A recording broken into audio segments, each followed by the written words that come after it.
Elle est entrée en unité de soins de courte durée pour se remettre d'une vilaine bronchite. Tout allait mieux, tout irait bien. Et puis soudain, le Covid. Et c'est le confinement. Elle n'en mesure pas trop l'enjeu, elle se dit que décidément, ce monde ne tourne plus rond. Ses hortensias ont dû fleurir en son absence. Elle retrouvera son jardin au printemps, et son rosier aussi. Elle le taillera un peu, forcément, dehors il fait beau.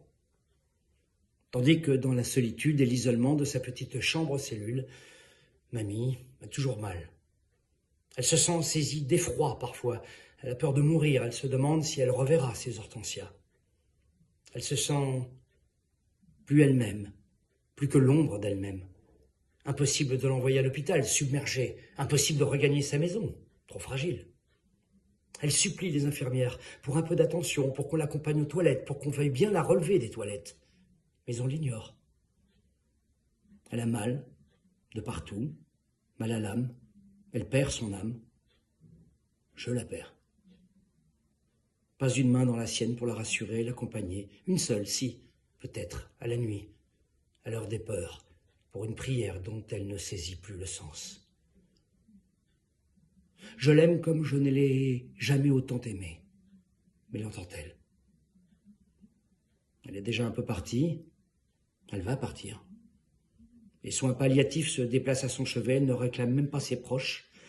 Elle a déjà abandonné. Un mois qu'elle est seule dans la froideur de cette chambre. Alors on dira qu'elle avait l'âge, 93 ans, qu'elle a eu de la chance après tout. Elle est partie une nuit d'avril. Seule. Si seule, dans la peur et dans la douleur. Son corps jeté dans un sac plastique, immédiatement conduit dans une chambre froide, une règle Covid. Même pour elle, dont on nous assure qu'elle n'a pas attrapé le virus. Pourtant si, elle l'a attrapé, le Covid. Il a eu raison d'elle, et elle n'en a rien su, nous non plus.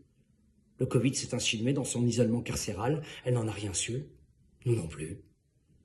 On ne nous aura rien dit, rien n'aura été fait pour l'éviter, pour l'admettre. On le lui a transmis, dans l'enceinte même de cet établissement de soins, Omerta.